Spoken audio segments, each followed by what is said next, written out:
This is the real Barack Obama infomercial. There's a lot of change going on outside of the court that, you know, the judges have to essentially take judicial notice of. I mean, you've got World War II, you've got the doctrines of Nazism that we are fighting against that start looking uncomfortably similar to what's going on back here at home. I think we can say that the Constitution reflected an enormous blind spot in this culture that carries on until this day, and that the framers had that same blind spot. I don't think the two views are contradictory to say that it was a remarkable political document that paved the way for where we are now, and to say that it also reflected the fundamental flaw of this country that continues to this day.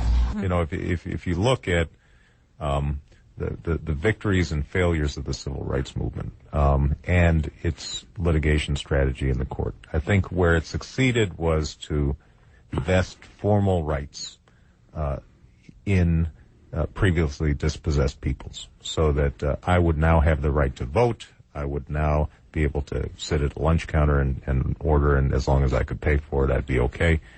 But the Supreme Court never ventured into the issues of redistribution of wealth and sort of more basic issues of political and economic justice in the society.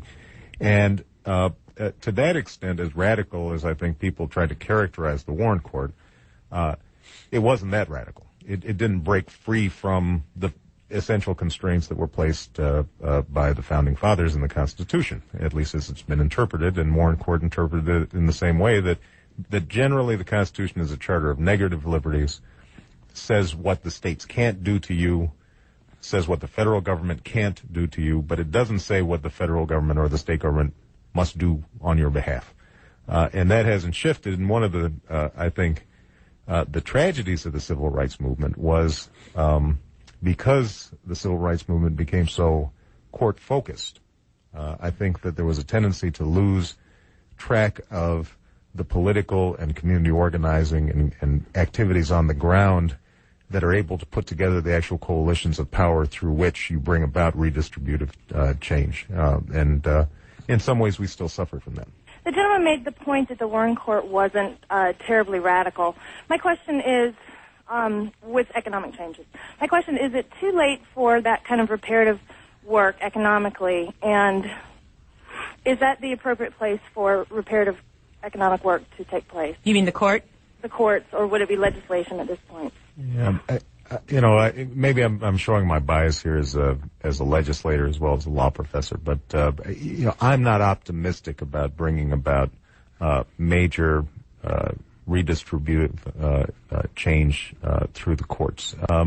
The institution just isn't structured that way. You just look at very rare examples where during the desegregation era, the court was willing to, for example, order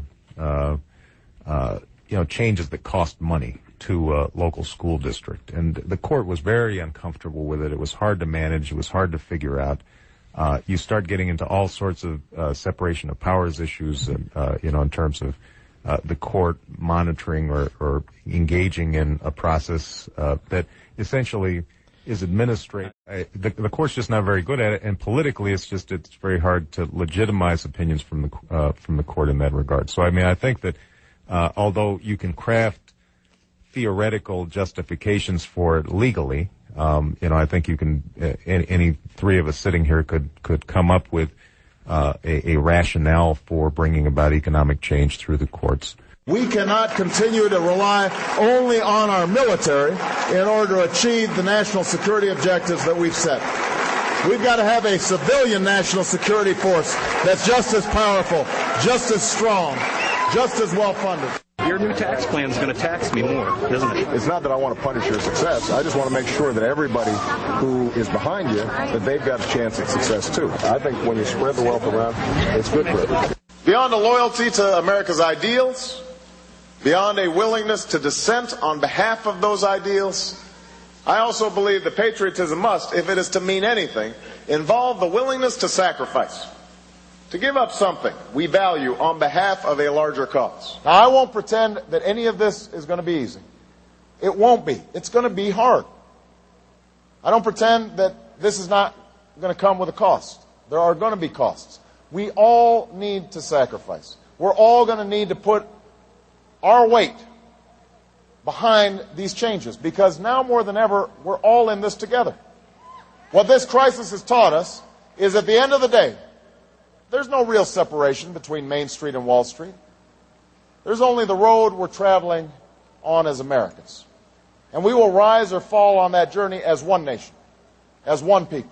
And that's why I think it's important for the president to set a tone that says all of us are going to contribute, all of us are going to make sacrifices, and it means that, yes, we may have to cut some spending, although I disagree with Senator McCain about an across-the-board freeze. I knew that the American people were decent and generous, willing to work hard and sacrifice for future generations. No one's forcing you to care. You can take your diploma, walk off this stage, and chase only after the big house and the nice suits and the other things that our money culture says you should buy. You can choose to narrow your concerns and live life in a way that tries to keep your story separate from America's. But I hope you don't. Not because you have an obligation to those who are less fortunate, although I believe you do have that obligation. Not because you have a debt to all those who helped you get to where you are today, although I do believe you have that debt to pay. It's because you have an obligation to yourself. Because our individual salvation depends on collective salvation. Because thinking only about yourself, fulfilling your immediate wants and needs, betrays a poverty of ambition.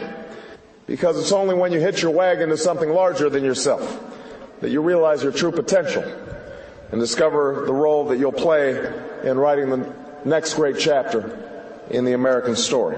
And that's why I won't just ask for your vote as a candidate. I will ask for your service and your active citizenship when I'm President of the United States. This won't be a call issued in one speech or one program. I want this to be a central cause of my presidency.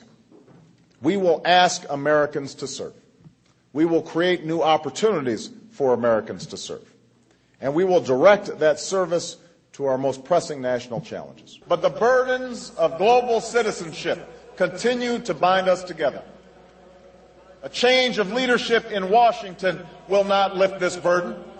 In this new century, Americans and Europeans alike will be required to do more, not less,